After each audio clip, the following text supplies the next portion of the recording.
former Speaker of the House, Fox News contributor, Newt Gingrich. He has a best-selling book out now, and I think really the definitive book on the success of the president in a little over 500 days and the remaining challenges, not the least of which is fake news. And it's called The Truth About Our Nation's Great Comeback, Trump's America. Mr. Speaker, welcome to Singapore. How are you, sir? Well, I'm doing great. Now I want to tell you, I've been doing Fox TV today, and your interview with the president is just tremendous. I mean, they've had little segments of it on. And I remember when you first said to me, you know, you were thinking maybe you would go down to Singapore. What a great decision. And I think that you're there at a moment of just extraordinary history. You know, I saw the possibility. You saw the possibility. One of the things, I see a lot of parallels with Reagan. Evil empire, trust but verify, peace through strength, tear down this wall, fire versus fire and fury, little rocket man, my button's bigger than yours and mine works. And Reagan, through the strength against the Soviet Union, followed up by a military buildup, Trump by a show of military force and by using economic sanctions. In both cases, the results far exceeding expectations. People that, in the case of Reagan and in the case of Trump, you have predictions in both cases by the media, they would start nuclear wars. And now we have more hope than we've ever had in the Korean Peninsula, as we never thought the Berlin Wall would come tumbling down and reunification would take place, and it did. I think that's right. I mean, I just did my newsletter that goes at Gingrich Productions. It'll be on foxnews.com tomorrow. And what struck me watching all this is this is to put Trump in context. None of us thought in 14 he'd run. Almost no one thought in 15 he'd be the nominee. Almost no one thought at this stage in 16 he'd win the presidency. Last year at this stage they thought he couldn't get anything through the Congress, and they were discounting like crazy getting the tax bill through. Now you get huge economic growth. He is the president. He has assembled a very tough national security team, and we're seeing things that Bill Clinton, George W. Bush, and Barack Obama were incapable of achieving. I mean, this is what I watched today. My dad served in Korea in '53, and I've had a long interest in North Korea. And what I watched today was historic and, frankly, unbelievable. You could never invent. I mean, that's really the thing. And, you know what was interesting for me is I don't go to these press conferences. And the president had said he didn't have any sleep for 25 hours. And it might have been one of his best press conferences ever. I thought it was so good I put it up on Hannity.com. By the way, it's right next to your book. And people can just click on it because well, that's a great privilege for me. Listen, I don't promote Amazon.com pretty much for anybody but you because it's where a lot of people buy books. But you know, you're sitting there. Look, you're sitting there in Singapore in the middle of history that the rest of your life you'll be able to say, I was here at a moment when the world turned in a decisive way, and I knew the guy who did it. That's pretty remarkable. Well, listen, I have been blessed. Every once in a while, in my more objective moments, when I can finally slow down for a few minutes and get perspective, I literally think I have no idea how I went on this crazy, career ride, because I experienced history with you too by emceeing the night that you became speaker. And one of the points you make in the book, there's really three huge, if you will, moments of modern day conservatism. Reagan was one. You and the contract were two, and Donald Trump, although nobody sees it yet, is three. Yeah, and I think, look, even bigger than that, in your analogy with Reagan's exactly right. Reagan, because Margaret Thatcher frankly coached him and said she had met with Gorbachev, and she said, I think we can work with him, unlike the preceding three dictators who had all died in office. And Reagan had never met with any of them. And Reagan understood the importance of creating a personal relationship. And I talked to George Shultz, who had been Secretary of State at the time, and Shultz said, and this is his version, that he told the senior staff, we have to let President Reagan meet one-on-one with Gorbachev. And they were all said, oh, my God, you can't do that. It'll be too dangerous. He said, look, he's been studying Gorbachev. He knows what he believes. He'll take him to the cleaners. Well, I think that 30-minute meeting that started this whole process with only the two principals and the interpreter was extraordinarily important, because what's happening here, and I don't think people get this yet, what's happening here is they're beginning to unlock a process. That process will open up North Korea. Now, we don't know how exactly it's going to go. There's going to be a lot of zigzags, etc. But I do know that Mike Pompeo graduated first at West Point, graduated very high at Harvard Law, is very tough, and he's the lead negotiator for the details. So I'm pretty confident that we're going to see some action that will be very exciting, and that just think about this from the standpoint of the North Korean people. They actually saw their leader in a modern city. I mean, the impact of Singapore, the wealth of Singapore, the modernity of Singapore compared to what it's been like in North Korea, that had to be a breathtaking change. And everybody who came down with him found themselves suddenly in a world where they're going, wait a second, why can't we be like that? And that was a big part of what led to the collapse of the Soviet Empire, was when people would go out and realize how backwards they were, how much it didn't work, and they would show up and say, hey, it's time for real change. It's very interesting, and you got to ask yourself, and a lot of this, I think, was missed in the media, because like they said Reagan would start World War III, the California cowboy. You remember this. You were there. You knew Reagan. And he'd start a nuclear holocaust. It's almost the same kind of predictions.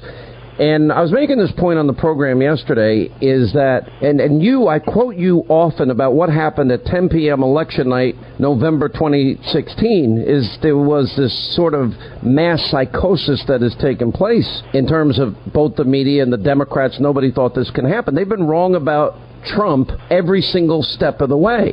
They never thought he'd win the primary. They never thought he'd win the election. They never thought that he would follow through on promise after promise after promise, from ending burdensome regulation, pulling out of the Iranian deal, meeting with all these foreign leaders, like at a speed, we called it the speed of Trump. I think you defined that. And then here we are. Now, it's not done. The hard work begins, as Mike Pompeo said, but to think that we have the North Korean dictator that stopped firing missiles over Japan, threatening the world, crossing the DMZ, releasing hostages, already dismantling a nuclear test site, and in a joint communique, if you will, is willing to talk about the denuclearization of the entire peninsula. That is a spectacular development for the world, and I would think everybody would be happy, but apparently some are not. Well, it's going to be interesting to watch, because again, I said earlier today, right after this happened, I said, let's not get euphoric. This is the beginning of a process. We're not going to be guaranteed success tomorrow evening. But I think it is fair to say that the steps that they've taken, the very idea that you could get Kim Jong-un to leave North Korea, go to Singapore, have this kind of a session, meet with the open press, set the stage now for the next round of having Americans in North Korea, which will truly be historic. And I think these things are just dramatically more important than people realize. And I think that given the long period of difficulty in Korea, this has got to be very, very hopeful. And I do want to make one point, Sean, that I think is people keep missing. We can afford to denuclearize South Korea because we have ballistic missiles in Montana that can reach North Korea in 29 minutes. We have missiles sitting on Trident submarines. We have capability in our nuclear aircraft carriers, and we have B-2 bombers sitting in Guam. So we can say cheerfully, you get rid of your nukes. We don't need to have any nukes in South Korea. But by the way, if you ever try to cross the border militarily, we'll be back in 30 minutes. Well, I think that's an important point, too. I don't even think it was a concession for the president to say, all right, now that we have crossed this barrier, now, okay, we're not going to have joint defense exercises with South Korea because, number one, it costs a fortune, and number two, do we really need to, because now we're making all this progress. I don't think we can discuss all of this, and if we're going to make Reagan comparisons, and I'd be the first to say they were very different personalities. You knew them both. You know Trump. You knew Reagan well. But the fact that there's no cargo planes full of cash, there's no bribery with energy subsidies, there's no false promises here, and that there's no movement at all about what is the fundamental goal, which is the complete, verifiable, irreversible denuclearization. That is key, and anything short of that is just not going to be acceptable to the president. And he already canceled one meeting. I think he would walk away in 4 seconds or less. Look, one of the things people need to remember about Donald J. Trump is he spent his entire lifetime becoming a billionaire because he knows how to read contracts and he knows how to figure out whether or not you're performing. And if they end up not performing, he'll do what he has to, but he doesn't want to. I mean, the way he has turned in terms of tone is really important because he is saying to Kim Jong-un, look, if you'll be nice, I'll be nice. If you'll cooperate, I'll cooperate. But just remember, tomorrow morning we'll still be the most powerful nation in the world. We still have all the sanctions on, and we're only going to take steps one by one. And by the way, today, as you know, because you're there, the North Koreans announced they were dismantling their missile test site for their rockets. Well, you know, so we say we won't hold a military exercise this year. They dismantle their missile test site. That's progress. That's a step down the road in a way that is historic. 800-941-SEAN, toll-free telephone number. We'll come back with former Speaker of the House, Newt Gingrich, his brand new book out. It's up on Hannity.com, Amazon.com, bookstores everywhere. It's called Trump's America, the truth about our nation's great comeback. All right, as we continue, Sean Hannity Show, we are in Singapore. We're live. Glad you're with us. 12-hour time difference. We continue with former Speaker of the House, Newt Gingrich, Fox News contributors. Brand new book is out. It's called Trump's America, the truth about our nation's great comeback. It's written in 2 parts. One, the president's success that nobody, it seems, besides me in the media and others in talk radio and a few of us at Fox talk about, and also the challenges that the president faces going forward, the fake news media, etc. With all of this happening, every economic statistic now becoming a record. It's almost like a record a day, record low unemployment for so many states, so many different groups, Hispanic Americans, African Americans, women in the workplace, and now this. What is the impact? Is it too early to tell the impact as it relates to 2018? Well, I mean, look, I think, first of all, on the economic side, as you point out, we are now growing at more than twice the rate we were under Obama. We have the lowest black unemployment in American history. Things are getting better every month. We just had a new report out today about confidence among small business owners who are hiring more people, raising wages. So all of that's going to help, and all that makes Republicans very competitive this fall. The other thing, though, is the change in stature. I mean, it's going to be almost impossible for people to not recognize that President Trump is a remarkable leader who has actually done more to earn a Nobel Prize than Barack Obama did in 8 years, despite his having gotten one the first couple of months he was president, and that